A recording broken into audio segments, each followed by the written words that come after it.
Welcome back to another episode of Know Your Legacy. I'm your host, V, and today's guest is Malcolm M.J. Harris. Malcolm is the CEO of one of the largest African-American owned financial institutions in the US, National Care Financial Group. When he's not busy running that, he's a motivational speaker that's inspiring the rest of the world and has been recognized by Oprah, USA Today, the Huffington Post, and so many others. Malcolm, thank you so much for being here. Thank you so much, Vipul. It's an honor to be here. I love everything you're doing in the world, and to be able to be a part of your platform is truly an honor. No, I'm appreciative that you took the time to do this. I know we've been trying to do it for a little while now, but I was pumped Yeah. because I know that, looking at some of your videos and the message you're spreading, I just like, this really resonates. So I think people are going to find some value in this conversation. But first off, before we get into your story and any of that, what does MJ stand for? Oh, and my name is Malcolm Jamal. Okay, got you. Fine. Yeah, because I didn't hear that in any of your videos. I was like, what does MJ stand for? Oh, cool. Yes, Malcolm Jamal. Nice. So, I mean, you're based out in LA, is that right? That's correct. Yep, I'm based in Los Angeles. We started business. I started my business in DC, both the insurance business as well as my production company. I produce all my motivational videos. But a couple years ago, I was like, you know what? I'm working really, really, really hard, wearing myself out, almost burned out. And I said, listen, I don't mind working hard, but I need to live in a place that I like to live in. And every time I would come to LA, when I'm landing, I would always feel like I'm landing on vacation someplace, because of the palm trees, the sunshine, all that kind of stuff. And I said, you know what? I'm going to live in a place that makes me feel like I'm on vacation. Unfortunately, this is the foundation of the entertainment. Are you able to see me? Yeah, I got you. Yeah. All right. Unfortunately, this is the foundation of the entertainment industry. So it was a perfect place to be. Yeah, most definitely. I think that's where it's all popping. Like so many people that I've interviewed are all based out there. So it's like all the creative people, the entrepreneurs and the artists are all in that space. But did you grow up there, or you grew up somewhere else and then you moved out there? No, so I am originally from Dallas, Texas. And when I was a child, my parents separated and eventually divorced. And so when that happened, my mother, myself, and my brother Neil, we moved to the DC metro area in Maryland. And so that's where I spent a good part of my childhood. And then moved here from that area. Had a couple stints away from DC. I went to college in Philly and all that. But DC, I would say, is although I'm from Dallas, I claim DC as my home. Yeah. Were you quite young when you moved from Texas over to? Oh yeah, I was very young. My parents divorced when I was 7. And so by that time we were fully committed to living in the DC metro area. Yeah, and what was it like growing up in that space, like in that time as well? Because obviously it must be vastly different to how things are now. Well, the way I grew up in an area called Temple Hills, Maryland. And Temple Hills was at the time a middle to lower middle class, predominantly African American community. I would say that for me, it was very hard. I was a little boy who was very different than the other little boys. I had a little sugar in my tank, as they called it back then. And people didn't react very well to that. Because I had a list when I was younger. My mother was very, very clear about making sure that I sounded things out when I spoke, and made me very conscious of how I speak, which has been a gift to me today. But that's how I became a good speaker, was because of the fact that at a very young age, I had to give a disproportionate amount of attention to the way that I spoke. And so what ended up happening was I was not only picked on because I was more feminine than the rest of the boys, but I was also picked on because they said I talked too white, because I sounded things out. And the reality was I wasn't trying to be anything other than myself. It's just that I wanted people to be able to understand me rather than keep on saying, huh, what you say? And so childhood was very difficult. I was bullied a lot. So what I did was I spent a lot of time by myself. I remember when I would get out of school, I would run up the hill. First of all, because I didn't want to get picked on. Second of all, I would run up the hill because I did not want to miss Robin Leach's Lifestyles of the Rich and Famous. That was like a window into another world for me to be able to see, people are living this rich and people are living with this kind of abundance. It was escapism is what it was for me. It was a view into another world, to see people living in a way that I perceived as being without any financial struggles. And so that's what opened my eyes to that. But anyway, I spent a lot of time by myself reading a lot. I love biographies about very successful people because it gave me a window into a path for a different life. And that's how a lot of my childhood was largely time spent by myself or with my mom, just really, really, really being nurtured to know that there could be a brighter future for myself. Were you quite an energetic person? Because like the energy that you're putting out now is crazy. And I was just wondering, like, is that something that you learned to grow into yourself later on? Or is that something that you always had with you, but you were like quite shy to express it? Vipul, I grew into this, okay? When I was growing up, I was shy and very introverted, okay? And with a lot, I can't speak for every shy person in the world, but for me, the root of my shyness was really fear. I had a fear that if I exposed more of myself, I would be picked on, because even without trying to expose any part of myself, I was constantly picked on. I was constantly picked apart, even by adults, they say my mother, her name's Carol. Carolyn, that babe is too feminine. Carolyn, you need to get that boy in some basketball. Carolyn, and I'm like, I don't even know you people. Why are you talking about me? And so for me, I was very shy and very introverted. If I knew you, then I would open up to you. But if I didn't, I was very to myself. And so in becoming an adult, not even becoming an adult, really throughout my teen years, I remember this. You know how they give out superlatives in school, like best dressed, best whatever? The one that I would get every year was nicest person. Okay. Now you would think that'd be a compliment, but for me, I didn't see that as a compliment. I saw it as, wow, you really don't show enough of yourself for people to be able to see that you are multifaceted, that you can have a bad day. But you know why I was so nice? I was so nice because of the fact that I wanted to be liked. And that was my defense mechanism. If everyone liked me, then I perceived that I could never be in a situation where people would try to harm me, pick on me, and so on. So for most of my early life, well into my early 20s and really into my mid-20s, really, I was this hyper nice people pleaser who was pretty quiet and introverted. I could be in a room sometimes and you never know I was there.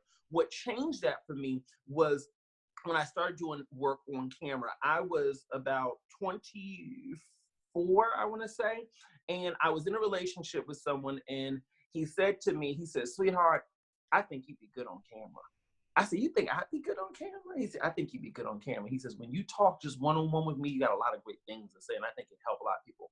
We put a computer on an ironing board. That way it'd be eye level with me when I was sitting in the chair. It's a little red Dell computer, and we put a lamp behind the computer as a way to it's for light. It was terrible. You know, when you put lamps behind things, you had the harsh shadows behind you. So it looked awful, okay? But I did a video, and on YouTube, we put it up on YouTube. It was my first YouTube video ever. I think I did about 10,000 views within about a day or two. So I was like, oh my God, people will watch me? And so I started doing more and more videos, and what would happen was when I was on camera, I would open up. I had this big personality that just shot through me. And what I realized was that it was the real me. It was the me that I had been holding in for so long, but on a camera, I felt like there was no judgment. It was just a lens, and I could speak out and project out. And I figured whoever would want what I had to offer would like it, And so through the camera, I was able to tap into my tribe, really. That's what I think about. People are talking about fans and all this other stuff. I think of my fans as my tribe, people who are in alignment with who I am and what I want to put into the world. So through doing the work that I do, that's what's really opened me up and given me more confidence, because it's shown me that no matter who you are, no matter how you come across, no matter what people may like or don't like about you, there is a tribe of people out there who will support you. But the only way that they can support you is if you expose who you are, so that they can find you. It's like a lighthouse at sea. The only way that people can find the shore and find that lighthouse is if you cut the light on. And so I decided to cut the light on by being myself. Yeah, I love that. So it's like you found your route to express yourself, like that avenue, just to allow yourself to just let go and let that energy free. And now people have found it. Now you get hundreds of thousands of views, and people are like messaging you and emailing you every single day. Mm-hmm. I mean, through that Mm-hmm. process, what's the most important thing you learned about yourself? The most important thing that I learned about myself is that I'm unlimited. right? Or I should say that I'm limitless. And I think that that's something I've learned about myself as well as all of us. We really do have the capacity inside of all of us to be able to become, do, and change anything that we want to become, do, or change. You literally are the embodiment of unlimited power. Some people may call it God, some people may call it universe, some people may call it many other names.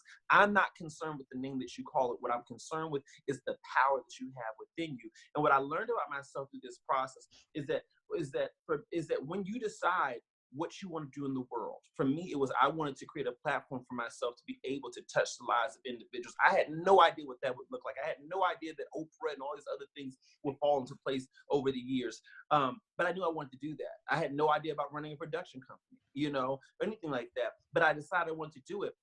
And when I decided I wanted to do that, it was almost like my mind and the universe and God and everything just conspired together to help me create a path to walk that out. And I think that once you can really tap into the true transformational abilities that we each have within us, you don't get discouraged anymore about your current circumstances. You don't get weighed down by your past, because what you recognize is that your past is just a figment of your imagination. It only exists in here. Nothing about your past is still here. And your present circumstances will soon be your past. The thing that you have the most control over is what happens in your future. And when you can recognize that, then you will take responsibility for the fact that if I have control of what my future is going to be, am I going to let my future be a reflection of my past? Am I going to let my future be a repeat of today? Or am I going to make my future into something extraordinary? And this path that I am on, just seeing all the beautiful things that I am manifesting in my life because of this mindset, to me is the greatest gift that I've been able to gain from this gift that I call my life. There was something I was thinking about the other day, as a lot of thoughts come to me as I'm walking, listening to music and just reflecting. And one of them was, some people, see that you're a weird person for talking about this sort of stuff because it's kind of esoteric. It's not like the common conversation amongst many people. And so if you say to them, oh, I'm spiritual, or I'm connected to the universe, or what, like there's a power that you believe in. I think the only reason people don't really believe in that or have faith in that is because they're not plugged into themselves. Because you are the reflection of everything around you. So that force that you're talking about and how everything fell into place is you created that. And everything Absolutely. else was a ripple effect of you tuning into that frequency at that level. And so, Absolutely. no, and so I want to encourage people to just think about that for their own life, regardless of where they are, because we're about to get into some of the darker days that you had leading up to everything that you're doing now, because it wasn't always that.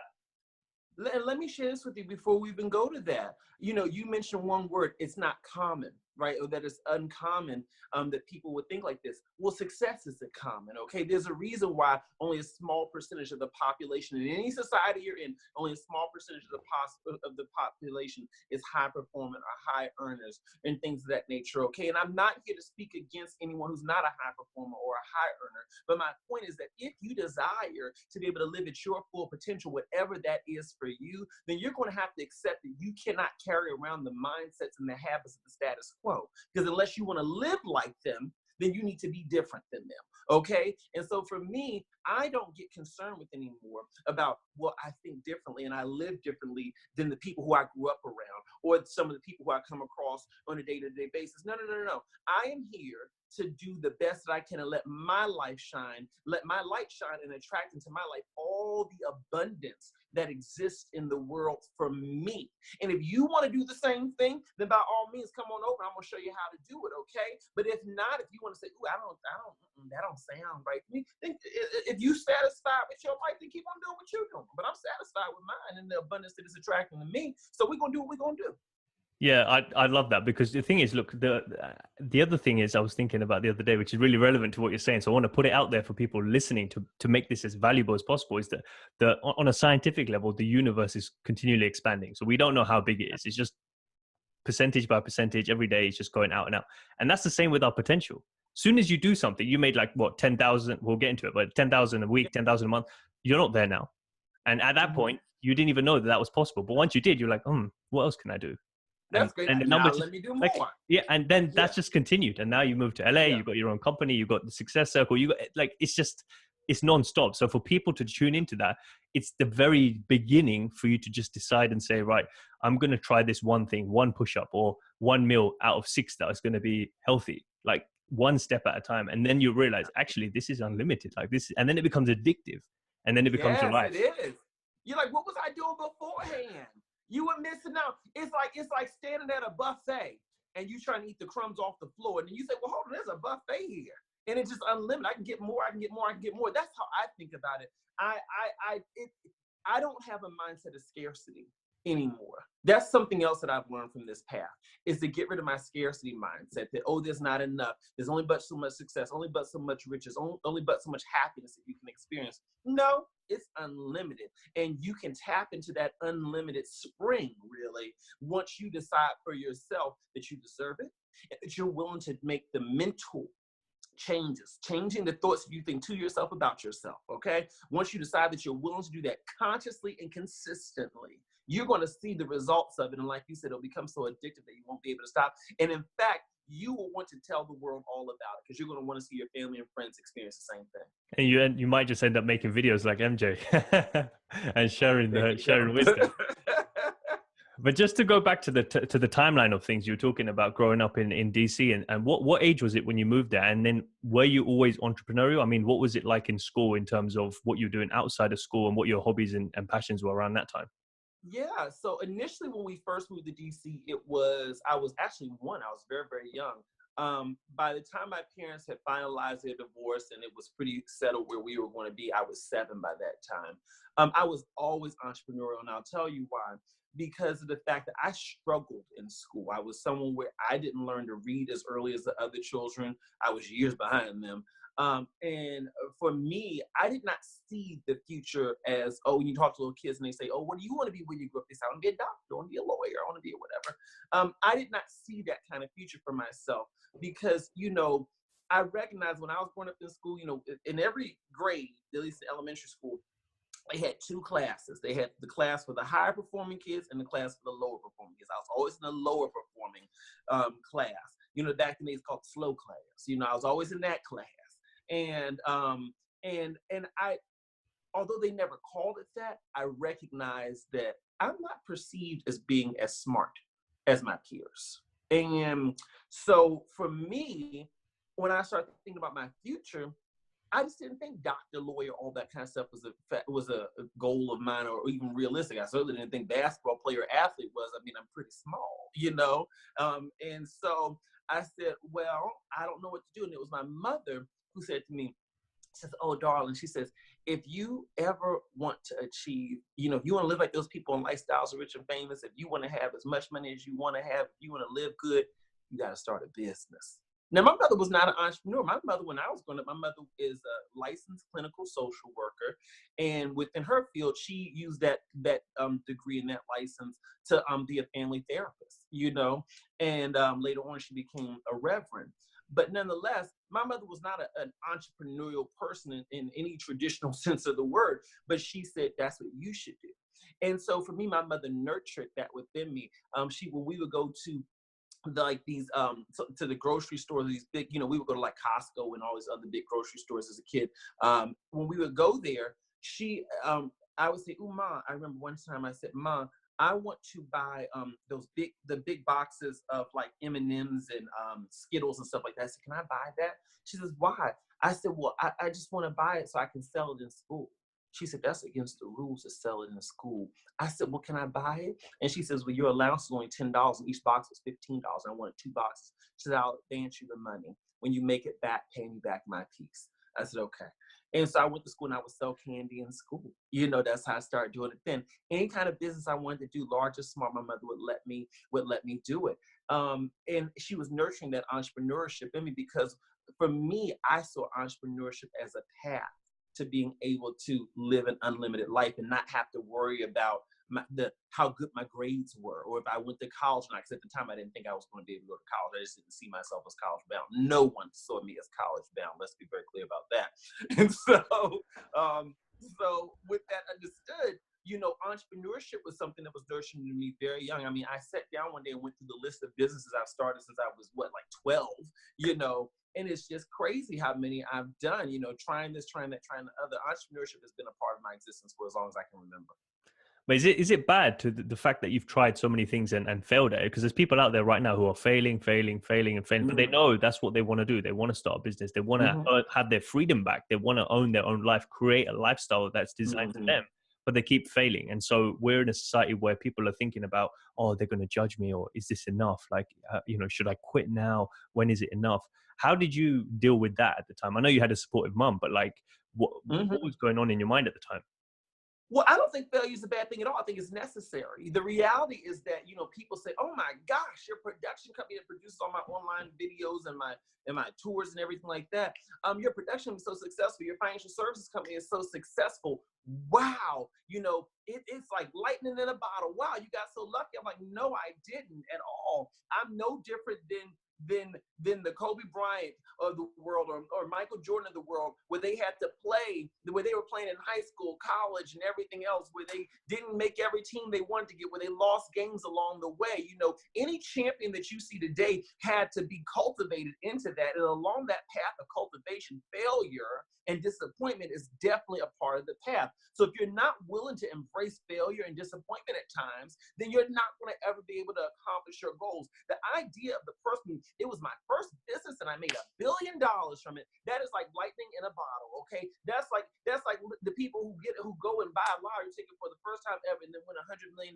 It is an anomaly. It is not realistic. You cannot plan based on that. You can't set your expectations based on that. What you have to do is embrace the fact that if you want to be an entrepreneur, then this is a lifetime path that you are dedicating yourself to. And you have to accept that there'll be moments where you will fail, but don't think of failure as a failure. Think of failure as a lesson.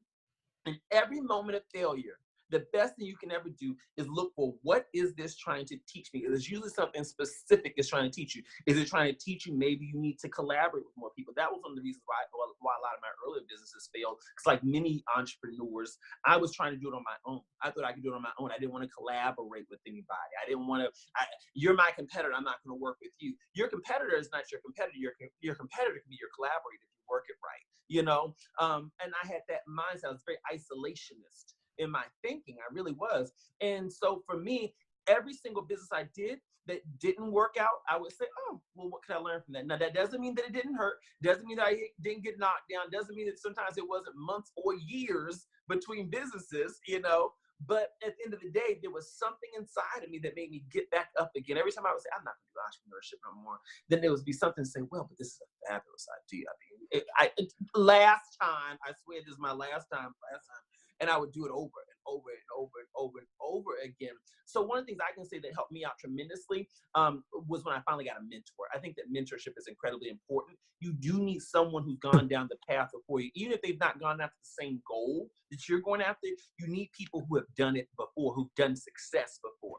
Because I can say this, if I would have had mentors earlier, my path to where I'm at right now would have been expedited. It was inevitable. It was destined that I would get to this point. Okay, it is. And it's destined that I'll get even bigger than where I'm at right now. But I could have gotten there earlier. All right, I could have gotten much earlier if I had taken on mentors. How many businesses do you think you started before you got hit the first successful one or started to actually gain traction? I wrote it down the other day, actually. I'm on my 13th right now. So I think I'd done maybe 11, maybe 10 or 11 Wow. before I was actually able to not just make money, but even make enough money to support myself. Most of the business, if they made money, they never showed a profit, because with the money I spent, the money I would make back, I'd have to, that was basically just going back in my pocket to recoup whatever I had spent to come in. And in a lot of cases, I failed and had spent far more money than I made, so I would say probably about 10 or 11. It was how many businesses failed or just really did terrible before I hit a success. What were some of the lessons that your mentor taught you, or mentors, if you had more than one? I mean, in terms of the stuff that they shed light on, and you were like, oh crap, like this is actually where I was going wrong. One of the best ones I'll tell you was only give your time to people who value you. I've always been in some facet of sales or marketing. Always has been the case. And so what happened is I would burn myself out pursuing and chasing people who didn't see value in what I was offering. I think I need to convince you. And one of the most revolutionary things that I had gotten was from a mentor I had years ago, back when I first started in insurance, was only give your time to people who value you. Meaning that if a person doesn't see value in what you're offering, they can show that in different ways. In the meeting, do no more follow-ups, no more nothing. Lick your wounds and move on to finding the next person, finding your next yes, okay? That's one of the most important things. I think a lot of people in entrepreneurship, especially people who are in sales and marketing, and as a business owner, we're always in sales and marketing, okay? Unless you're so big, you can hire people to do that for you. A lot of people get burned out, not because the business that they're doing is not viable. They get burned out because they hit so many no's. And my thing is, you're knocking at the wrong doors. Is if you're hitting all those no's. You've got to focus on who's going to value what I offer most, and then go after those particular doors. And sometimes you got to be willing to fire your clients. If I feel like someone's wasting my time, back in the day, I used to sit with them and try to convince them of why they needed what I had to offer. The minute I realized that you're not a viable candidate for what I'm offering, I will end the meeting with you. In some cases, I'll say, you know what, Biffle, it is such a pleasure meeting with you, but I feel as though what you're looking for is not exactly what we offer at this point in time. So what I'm going to do is I'll send you a referral for another service that may be able to assist you, and we can go from there. So it looks like we got about 30 more minutes left in the hour. If you're okay with it, we can end the meeting now, and I'll give you back 30 minutes of your day. Of course, I'm going to do that. I'm not going to waste an hour trying to convince you of anything. So that was one of the best tips that I got. And one of the other tips that I got was don't be original, be effective. That was one of my own it started to kind of hit me. You know how you have a thought in your mind, and then you talk with someone and they say something like, that's confirmation. I've been thinking that all along. And now that I hear you say it, it makes sense. Because one of the things I realized was that some of the most successful businesses in the world, pretty much all of them, they all are, I don't want to say imitating one another, but you can see they're leveraging what one another is doing. You don't have to be original. You just need to focus on being effective, okay? So what you need to be able to do is identify, for example, I'm in the insurance world. That's one of my businesses. When I set up my business, it behooved me to look at what are my competitors doing in the industry. What colors do they use on their website? What type of products are they offering? What type of language are they using to communicate the value of their products? Now, you don't want to copy someone verbatim in any way, shape, or form, but you can leverage the direction of what they're doing, because the fact that if it's working for them, then it can work for you too. And I think that a lot of people are trying to be too original. Rather, they're looking for original ways to market. They're looking for original new business ideas. And I'm like, no, you don't want that. What you want to do is find what is something that's already working that people are already buying, and how can you do that exact same thing either cheaper, faster, or easier. I love that. So it's just looking at what's already working and improving on that, rather than trying to go through the hell of creating something new altogether. Yeah, I think that coming up with innovative new ideas, that is a very specific gift that we don't all have. Just because you're an entrepreneur does not mean that you have a gift available to you at every moment to come up with new creative ideas. That's a very specific type of entrepreneur. And often the people who come up with great ideas don't execute on them very well because they're creators. You see what I'm saying? The people who tend to execute well are people who are executors, right? And some people have the combination of both. So you're going to have to decide where you're at within that particular spectrum. But if you want to execute and make money, then understand that execution does not require originality. That makes a lot of sense. Yeah, so it's for people to understand themselves and where they sit, and if they do want to do that, then partner up with someone who can help them, essentially. Absolutely, it's all about collaboration. I say find what you do best, and then hire other people to do the rest. What do you do best?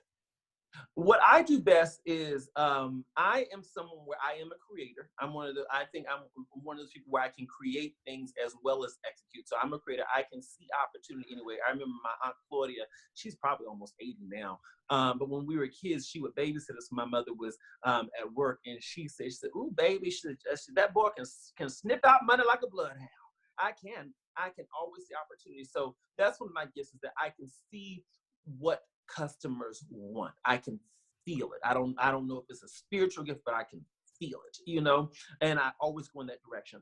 The other thing that I would say that I do well is I am very, very good at being able to influence people's decision-making processes to see themselves in a better light and to desire more. I don't care how down you feel. I don't care what you're going through. I can make you feel better, and I can make you desire more for your life. I can't explain the gift. I was born with this thing.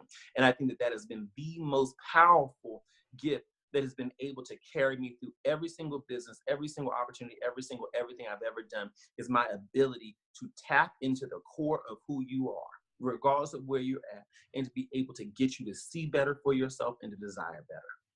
I love that. Yeah. So you've really just come to terms with who you are and allowing that to just flow through you. So people who are lost right now, how would they tap into it? I don't know if people have asked you advice about that, because it seems like you've fully stepped into your own power. Like if people are lost in that sense, say, I don't know if I'm a creative, I don't know if I'm an executor, I don't know what I'm passionate about. What kind of conversation do we have around that to help them get some clarity? Well, I always say, for me, my gift was right below my nose, right? It was my mouth. I think that often our gifts are right there. They're right under our nose.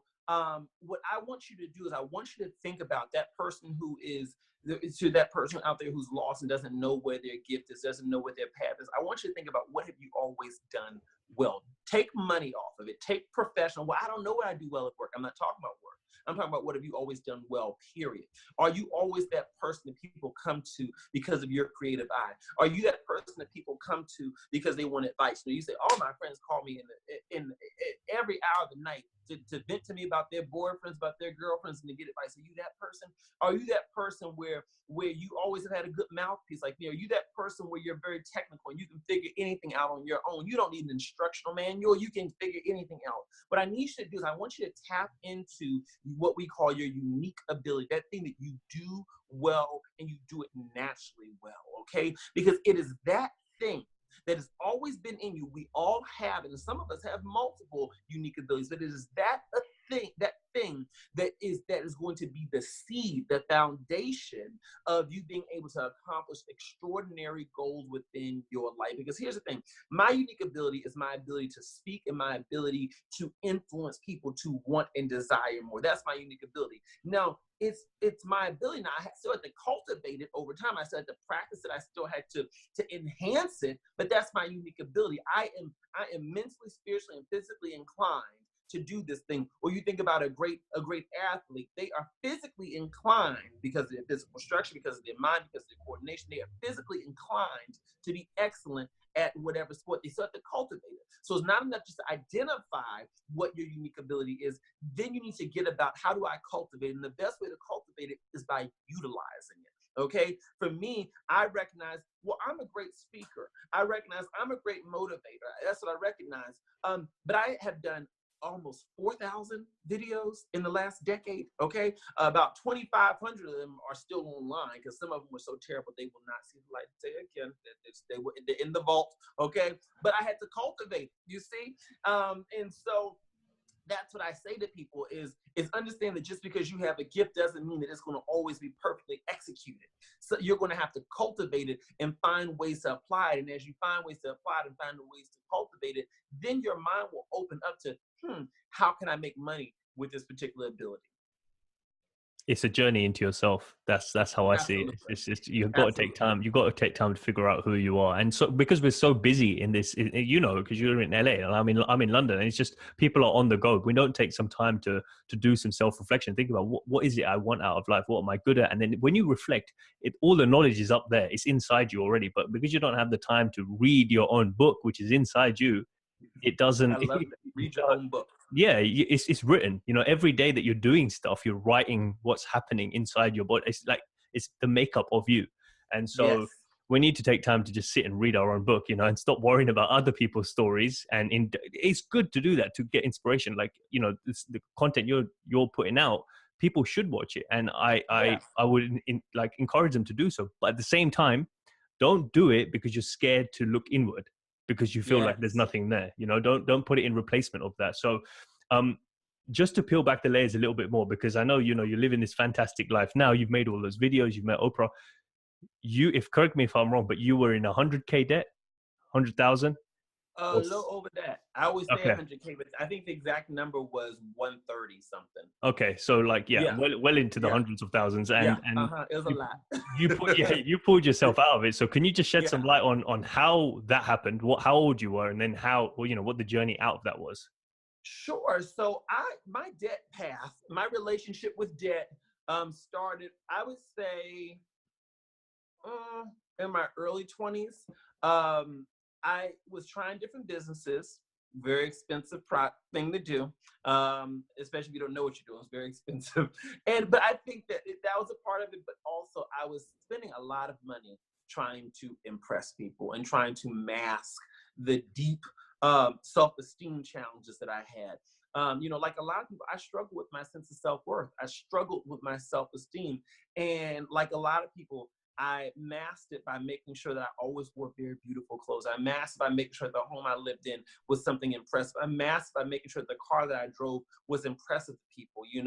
I was spending a lot of money, and they kept on giving me more and more and more and more and more credit. And I was addicted to getting everything I wanted. So I would just, I can swipe it, swipe it, swipe it, swipe it, swipe it. Well, years in, interest is growing, all that kind of stuff. And I looked up one day and I'm like, you know what? I am in deep, deep, deep, deep, deep debt. It was absolutely awful. I considered bankruptcy. And I went to meet with the bankruptcy attorney, met with two on two different occasions, just because I wanted to kind of get different perspectives. And on both occasions, they said, think carefully before you file bankruptcy. Nothing wrong with bankruptcy. If that's something that you and your own personal advisors advise you to do, then by all means do what you feel is best. But they recommended that I not do that at that time because of the fact that they said you're running this business, you're going to need your credit. Now your credit ain't so high, but this is not going to help you. So as a young emerging entrepreneur, where your credit is very important to you, consider, is there another path that you could take that may be able to help you reduce some of this debt, pay it off, and find a path forward for yourself. So that's why I just started studying and studying and studying and studying different methods for using to pay off debt. And what I was able to do is I was able to negotiate down my debt to somewhere near about 30 cents on the dollar. And then I got about the business of paying it off, paying it off. I dedicated, after paying for my housing expenses, I dedicated the majority of the money that was left over to paying off debt. And it was very, very, very hard, but I did it because I knew that my future was a future that could not happen if I was laden with debt.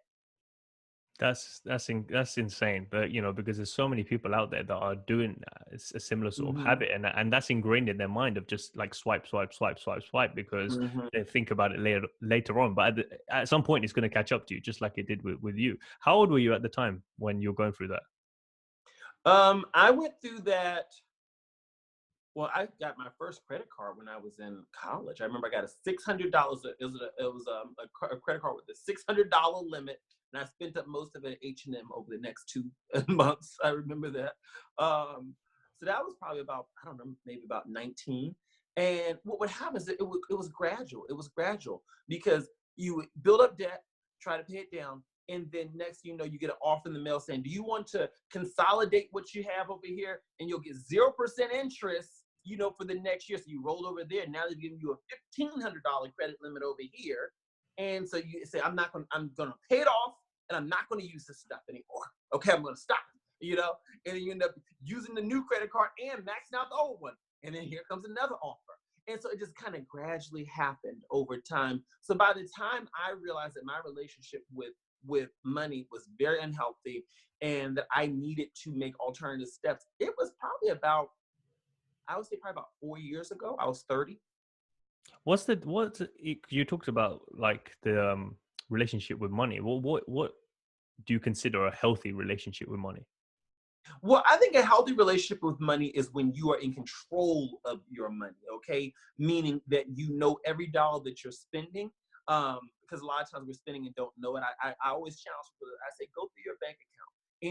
Anything in there that surprises you, not like people are spending your money without you knowing it, but like people have subscriptions, they have all these different things that they're not paying attention, they're not conscious of. And so are you in control of how you're spending? Are you spending money in a way, because when you spend a dollar, every dollar you spend is because it's something that is fulfilling and something that you desire, or are you spending money with other people in mind? I'll give you an example. For me, when I would go out to get a car, okay, it wasn't a matter of saying, is this a car that's going to be reliable and it's going to take me to point A and point B in a way that I'm comfortable with? In the back of my mind, I would think, how am I going to look driving this car? Same thing with clothes. Is this an outfit or a pair of pants or a shirt that is going to be something that I personally like wearing? Or am I buying this because of what I want other people to perceive about me? And I think that one of the healthiest things we can do is make sure that every dollar that we spend we're spending in a way that's reflective of what we truly want and what's truly best for us, and not reflective of what we want other people to perceive about us. I think another facet of a healthy relationship with money is that every dollar that you spend, you are spending it in such a way where you're able to be conscious of, is this building me towards a better future, or is this keeping me within an unhealthy past, in terms of debt and so on and so forth. And so to me, I think that a healthy relationship with money, like any relationship, it shows itself in many ways. If I were to ask you, what's a healthy relationship with your spouse? Each couple will probably have a very different definition, but at the end of the day, I think the healthiest relationships are the ones that build you up and that support you in becoming a better person and being more secure. And I think that's in any spectrum. And it's the same with money. And if how you're spending money is not building you up and supporting you in building a better future for yourself, then you may want to check in with yourself, because you may not have a very healthy relationship with money at this time.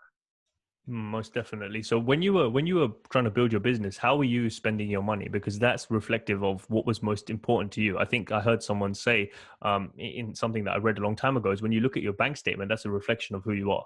Because how you're spending your Yeah. money is decisions that you're consciously making on what you want your life to be filled with. And so what were you filling your life with? And then if you could talk about some of the reasons why you think people aren't making any money right now.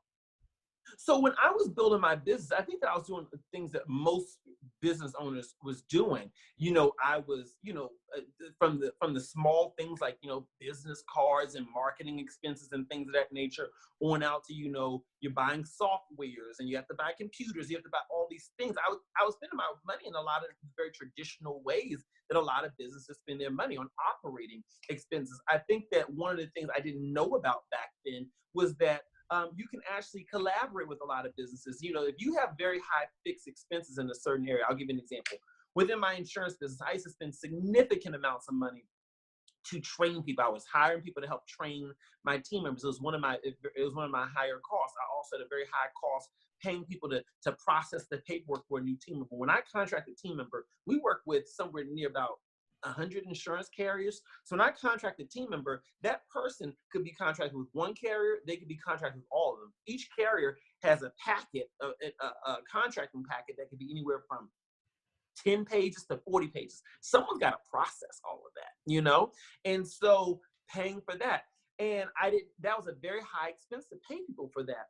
And so for me, later on in my business, I learned, there are businesses out here where they will do that for you. And rather than paying them a fixed fee out of pocket, you can maybe pay them a percentage of the revenue that you're making as a result of them doing this service. So it was a way that I was still paying for the service, but I was not taking on as much risk to have to front out so much money for this service. So I learned more about collaboration. I learned more about efficient ways to outsource things. I learned more about that. But in the beginning, I just didn't know that, I didn't know, and I didn't have mentors at that time to really guide me.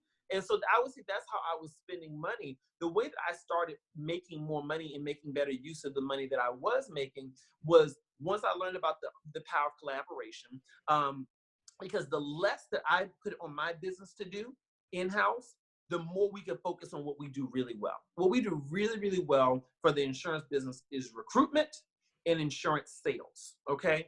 On the production company side, what we do really, really well is creating dynamic content that's going to engage people and empower them, all right? So for a lot of the other things, we just outsource that. So what happens is we focus our energy on what we do really well, so we can just focus on doing that all day. I mean, imagine if you could have a business where all you did day in, day out was what you do extremely well, and everything else other people are doing. You're going to make that much more money. Sure, you're splitting some of your money. Sure, you're paying other people to do things, but you're going to make so much more money because you're focusing your energy on what you do well. I know so many businesses where, you don't have a business owner and they're like, I'm a great marketer, but I can only spend probably 20% of my time doing it because I got to do the bookkeeping, I got to do the paperwork, I got to do all this other stuff. And the thing is, for me, I started making more money once I started collaborating with other people who could take some things off of my plate. So it's shifting the focus from competition to collaboration, and changing your perspective on how you're going about business, basically. And I think you're right. Collaboration, it definitely helps because it's less of a burden on you, and you're allowing other people to do what they do best, so you can do what's best, and it's just more productive in terms of the use of time for everyone. But can you just shed some light on some of your journey in terms of how you got into motivational speaking, and then the encounter with Oprah as well? Because I know you ended up bumping into her along the way as well. Yeah. So I got into motivational speaking, like I said, about 10 years ago, when my partner at the time said, you should get on camera. I put a video out. I did not think that was going to build a motivational speaking business, but that's where I started. But here's where the seeds of that even began. When I was a teenager, like I said, I've been bullied for most of my childhood. But when I was a teenager, it got really, really bad. Right when I started high school, it got really, really, really bad, And I was afraid to go to school some days. I was afraid to go into classes. I mean, it was absolutely awful. And so what I would do to empower myself every morning was, here in the States, they have like public broadcasting networks where different companies will pay to put their programming on there. So you can watch almost anything on there. Well, in the mornings on one of the particular networks, what would be on there was like Christian content about, it would be different ministers. They call them televangelists. And most of them I really didn't watch. It wasn't my thing. A lot of them they weren't exactly preaching positive messages about gay people. So that wasn't what I wanted to watch. But some of them had messages that really resonated with me. And so what I would do was in the mornings, I would watch those folks. I would watch them as I was getting ready for school, very empowering. When I was a teenager, a lot of that content was moving less and less and less away from, it was moving more away from fire and brimstone kind of preaching and moving more into utilizing their platforms as preachers to teach self-help content. So you would find messages about, rather than come, get saved, the Lord is coming. The messages would be something like, you are not your past. It was very motivational content wrapped in a Christian bow. And so I was watching it because it was empowering to me. And as I would watch it, I would say, oh, I love this. And I would share with my friends, but guess what? You're not your past. You can let go of your past. And I was so excited when sharing everything I knew.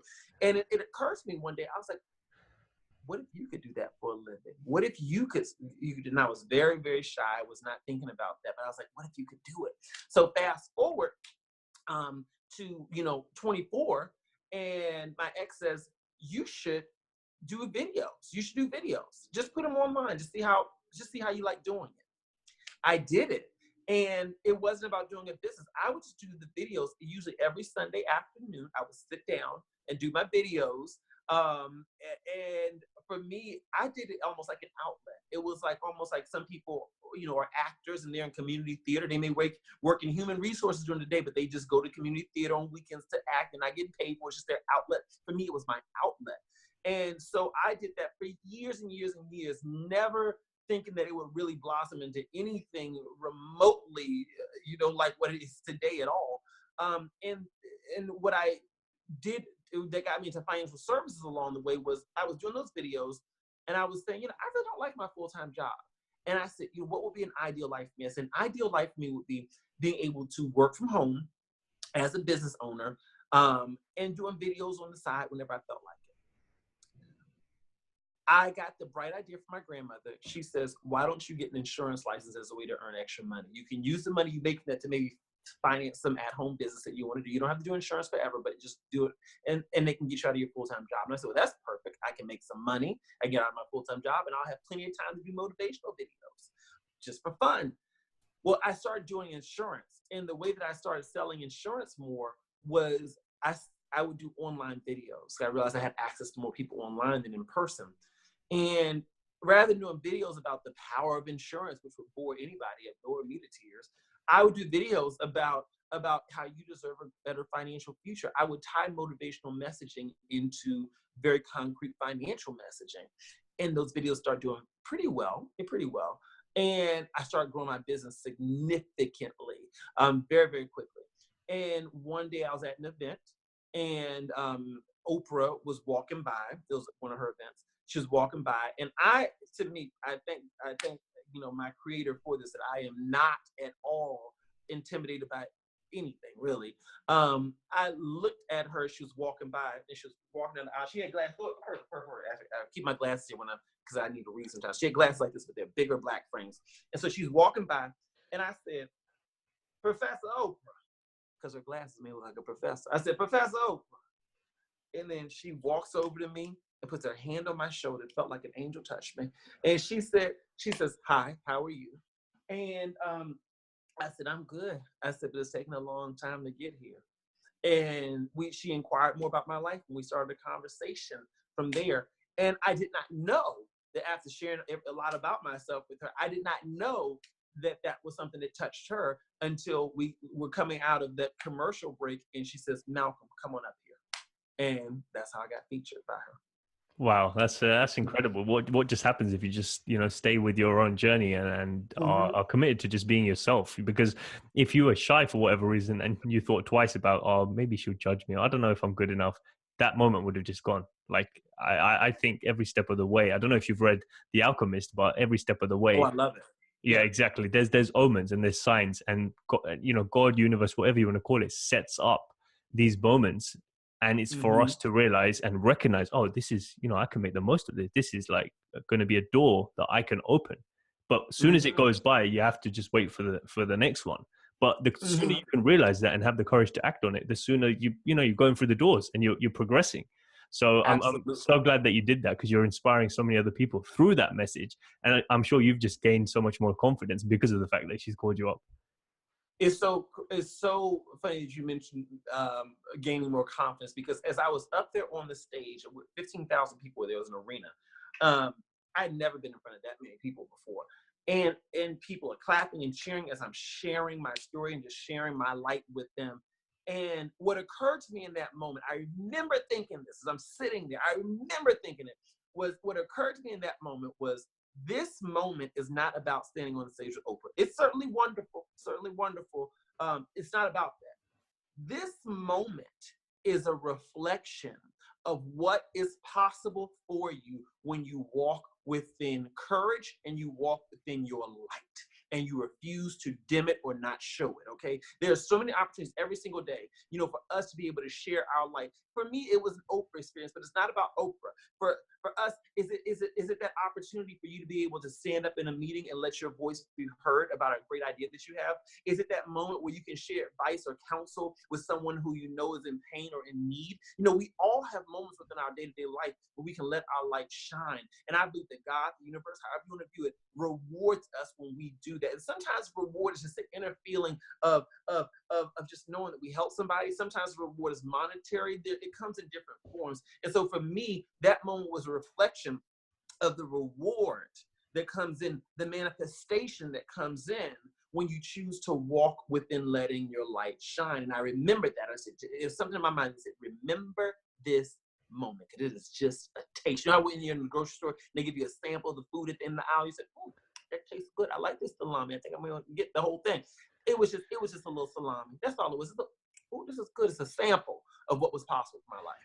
I love that. Yeah. And I'm so glad that you actually had the courage and the persistence to get to that point, to show people that, look, I'm just human, just like you. I got bullied. I have had failures. I've lost money, but here I am. The only difference is you didn't stop. So I'm glad that you did that. But talking about taste, what is it you're most excited about right now, or most passionate about right now in your life? So what I am excited about, I'm always excited about whatever I'm manifesting. I am currently manifesting a TV show. So Vipul, if you know anybody who wants to put me on TV, you send them to my office, okay? So that's what I'm manifesting right now. I've been in a lot of meetings with different companies, networks, production companies, all kinds of stuff about what that path looks like. And I'm just so excited about it. And when I have more to share, I definitely will share that. But that's what I'm manifesting right now. I'm very excited about that, because what I'm clear about is that I've been able to touch so many people and help so many people out on the platforms that I'm on. And so to me, the way to help more people is through being on platforms that can allow me to reach more people. That's what this is all about, reaching more people so you can help them. So I'm very excited about that. I'm very excited about the fact that my schedule has changed dramatically over the last couple of years, and is lightened up. I used to work 6 or 7 days a week, and I said, you know what? With this success that I'm experiencing, I'm going to change my schedule, because I said I'm not going to be one of these people who have this mindset of, oh, you sleep when you die. You know, I think that's a very unhealthy mindset. I'm going to be one of these people where I'm going to enjoy my life. I'm going to spend time with my family. I'm going to spend time with my friends. And so that's what I'm so excited about. You know, I get up much later than I used to. You know, most days my feet don't touch that floor until at least 9:30, 10 o'clock in the morning. You know, I you know, don't work. I probably work about 4 days a week at most, you know. And when I work. Okay.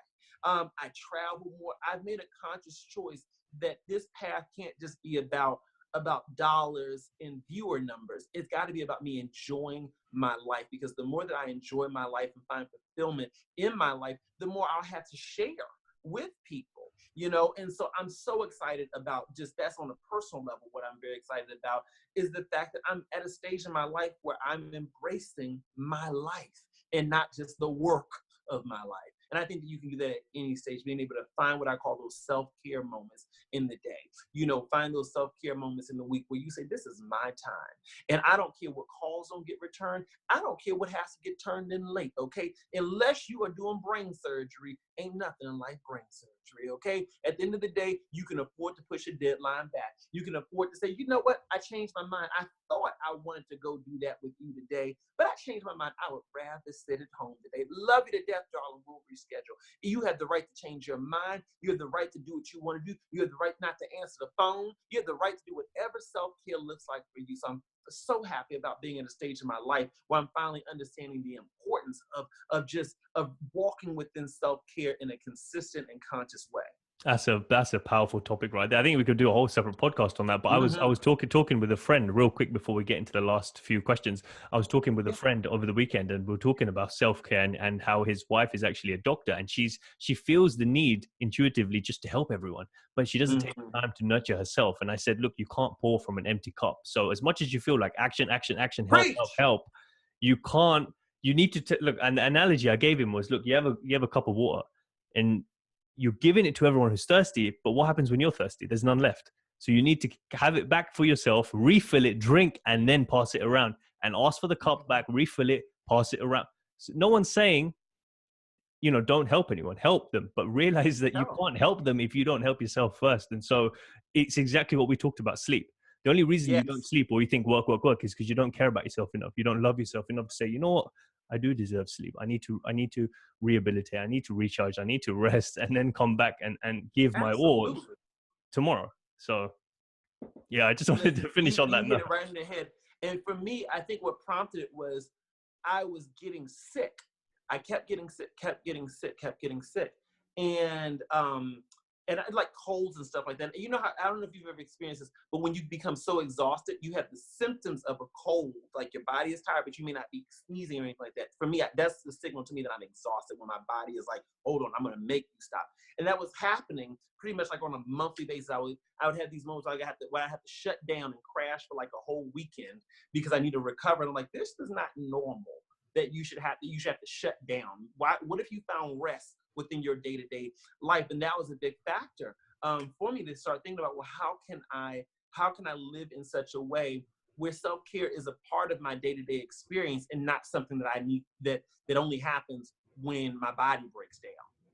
Yeah, you definitely shouldn't leave it until like you have no choice but to do it. So I'm glad that we Yeah. touched on that point towards the end, because it's important right now for people to hear that. But just to get into the last few questions, then, first of all, what is the biggest lie that we're being told right now? What now? I'm sorry. What is the biggest lie that we're being told right now? The biggest lie that we're being told right now is the lies we tell ourselves about ourselves. The idea that you can't be anything different than your past, the idea that you're not good enough, the idea that you're not worthy, the idea that the desires of your heart are just desires of your heart, and they're actually, and what they really are is a picture of what's possible for your life. That's the biggest lie that you've been told right now. Think about the things you tell yourself. Think about the thoughts that hold you back. That tell you that you need to stay in unhealthy relationships with unhealthy people. That tell you that you're not good enough. They say, well, who am I to desire more for myself? That's the biggest lie that we hear in our life is coming from ourselves. If you want to correct that, change your thoughts. So you tell yourself about yourself. I love that so much. Yeah, I didn't actually expect that either, because so many people just pick on something that society tells us, and there's no right and wrong answer. But the fact that you said that, that's the biggest one, because we have control over the thoughts we tell ourselves, the stories and the emotions that we feel. We can control it. So I'm glad you shed some light on that. The second question is, if you had a microphone and you could and the whole world could hear you, and you could share any message, what would it be? You are good enough. You are worthy. You deserve the desires of your heart. Write that on your mirror in your bathroom. That would be what I would tell everybody. Because here's the thing: when you recognize you're good enough and that you're worthy, and that there's nothing wrong with you, you're not scarred, you're not blemished, you're just you. When you recognize that, it builds your confidence to go after every single thing on this earth. Your life becomes better. Your relationships become better. You don't tolerate mistreatment from people. You don't even tolerate mistreatment from yourself. So that's what I would tell people. If I could just scream it out with a megaphone, everywhere I go, you are good enough. You are worthy. You are good enough. You are worthy. Nothing's wrong with you. I would say that because I can't tell you how many people are tortured on a day-to-day basis, tortured on a day-to-day basis by the thoughts in their mind that they think about themselves, that tear them down, that hold them back. You can see it on some people. You can see it on some people. I'm very intuitive, and you can feel it on some people where you look at them and you just can feel this person is weighed down so much by something that they tell themselves about themselves. And if I could break that thought pattern in everyone in the world, I would do that, because it just would open the door for us just to have a much better world and a much better relationship with ourselves. You're definitely on your way to doing that, especially with all the content that you're putting out there. You're putting that message out there every single day, every single week. And so, sooner or later, there's going to be the whole world that you would have infected. So the last question is, with everything that you've done and everything that you will be doing in the next few decades, what's the legacy that you want to leave behind? You know what I see? I'm going to tell you the thought that I'm manifesting. I see a day where there's going to be a large theater or an arena. And I'm going to be getting a Lifetime Achievement Award there. I am. I'm very clear about what I'm manifesting. And in this ceremony, there are going to be people there on screen and in person where they're going to talk about how my messages were able to help them when they were children, and how their children watch me and their grandchildren watch me. The legacy that I am leaving on this earth is that I helped multiple generations to be able to see better for their lives and accomplish better for their lives, whatever that better looks like for them, to help them live their best life. Sure, I'll be known for my financial successes. Sure, I'll be known for the business stuff. That's fine, because within having a platform that touches people in that way, there is abundance that comes with that. But ultimately, what I'll be known for more than anything else will be for the fact that I help people live better lives all around the world. That is an amazing way to end it. And I love that you were manifesting it as you were speaking, because that's the power that we all have. Like, we can do that. You've just created it in a different reality. Now time has to just catch up. Simple as that. So thank you so much for taking the time to be here, sharing your wisdom, sharing your journey, sharing your energy. Where can people find out more about you if they want to find out more about what you've done in the past, what you're doing, and where you're going to be going next? So there are two ways. The first way is I want to give your audience a very special gift. We talked about finding your purpose, and I've got a free webinar called 5 Toxic Things That Are Keeping You from Finding Your Purpose. These are habits that keep us from finding our purpose, and your audience can find that as well as find me at www.freepurpose.com. freepurposewebinar.com. That's www.freepurposewebinar.com. And of course, you can find me on the Instagram, that is. I'm just MJ Harris Speaks. That's at MJ Harris Speaks. So go ahead and get that free webinar. I think it'll really be helpful to so many people out there who are looking for their purpose, and they're looking for just, what can I do, or what can I stop doing that can allow me to be able to walk within my purpose in my own light. Bro, thank you so much for taking the time to do this. Like you've spread some love and energy that's just beyond what I thought it would be. So I look forward to definitely recording the next one to see how much further that you've gone. I can't wait, Vipul. I cannot wait. Thank you so much. And thank you for having this platform. This is, what my family would say. They said, this is your ministry. This is how you touch people and help folks, is by providing a platform like this. So you continue doing that and continue to just listen to the universe, or however you want to call it, call into your life to tell you how to keep on doing this even bigger and reach even more people, because this is life-changing stuff.